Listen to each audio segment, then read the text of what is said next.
Քանի որ ժողովրդավարությունը բրենդ դարձնողները իր քաղաքացիներին փորձում է հեռու պահել եվրոպական առաջնորդների գագաթնաժողովից եւ ոչ մի կերպ թույլ չի տալիս, որ մեր բողոքի ձայնը հասանելի դարձնենք եւ ծխով, եւ ձայնային ազդանշաններով, եւ սուլիչներով, փորձում ենք տեղեկացնել, որ այստեղ կան մարդիկ, խմբեր, ովքեր Հայաստանի Հանրապետության քաղաքացի են եւ ովքեր ունեն հարյուրավոր խնդիրներ եւ ունեն իրենց բողոքը այս իշխանությունների նկատմամբ, որը դեռ չի կանգնում ժողովրդավարական եւ ոչ մի արժեքի։ Ինչու կապույտ։ Գույնը պատահական է, չկա որևէ գույնի հետ կապված, ընտրության հետ կապված որևէ առանձնահատկություն, զուտ ավելի տեսանելի դարձնելու նպատակով է արվում, որովհետև կան հարյուրավոր խնդիրներ, ունենք քաղբանտարկյալներ, ունենք հայ առաքելական եկեղեցու նկատմամբ աննախադեպ հարձակում, որը նաև մեր հավատքի իրավունքին է դեմ, մեր խոսքի ազատության իրավունքին է դեմ, դավանանքի իրավունքին է դեմ եւ ուզում ենք մեր ձայնը հասանելի դարձնել, ասել, որ կան քաղբանտարկյալներ, որ լրագրողներ եւ arczepiskoposներ են բանտարկված, որ Հայաստանը ունի խոսքի ազատության խնդիր, որ 100 հազարավոր արցախցիների իրավունքները ոչ միայն չի պաշտպանվում այս իշխանությունների կողմից, այլև ամեն կերպ խոչընդոտվում է այդ իրավունքների իրացումը եւ որ այս ամենը ժողովրդավարություն անվանելով դուք ոչ միայն վնասում եք Հայաստանի Հանրապետությանը, Հայաստանի ազգային շահին, այլև հենց ժողովրդավարության գաղափարին եք վնասում, որովհետեւ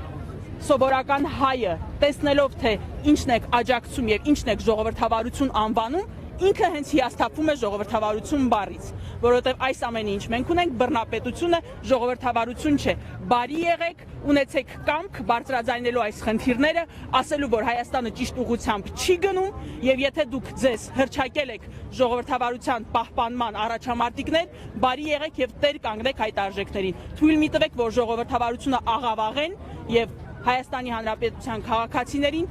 կանգնեցնեն անելանելի իրավիճակում։ Այն դեպքում, երբ 20 թվականին, 23 թվականին եւ արցախցիները բեմի տեղահանվում են իրենց անորանից, որևէ այսպես գործում քայլ չեղավ հերթապահ հայտարարություններ։ Դե հենց դրա համար է նաեւ, որ այս ամենով, Արցախի հարցը փակելով, այս իշխանությունների գործելակերպը արդարացնելով եւ լեգիտիմացնելով, դուք նաեւ արդարացնում եք ցանկացած քաղաքական հարց, ցանկացած կոնֆլիկտ էթնիկ զտմամբ, ցեղասպանությամբ ավարտելու պրակտիկան։ 2020 թվականից հետո տեսեք թե ինչքան տարբեր կոնֆլիկտներ են եղել, ինչքան է եղել բռնությամբ, էթնիկ զտմամբ հարց լուծելու փորձեր, եւ դա եկել է նրանից, որ 2020 թվականին ամեն երկիր իր քաղաքական շահից ելնելով համամարտկային արժեքների կողքին չի կանգնել։ Իսկ հարցի էթնիկ զտմամբ ցեղասպանությամբ ավարտելը եւ այդ ամենով հարցը փակելը բերելու է նոր ցեղասպանությունների, համամարտկային նոր հանցագործությունների։ Այս ամենը նաեւ նրա համար է, որ այսքանից հետո իմացեք, որ դուք նույնպես պատասխանատու եք կրում այդ էթնիկ զտման համար եւ դուք նույնպես պատասխանատու եք, որ արցախցիների հավաքական վերադարձի իրավունքը եւ այլ իրավունքները իրացվեն։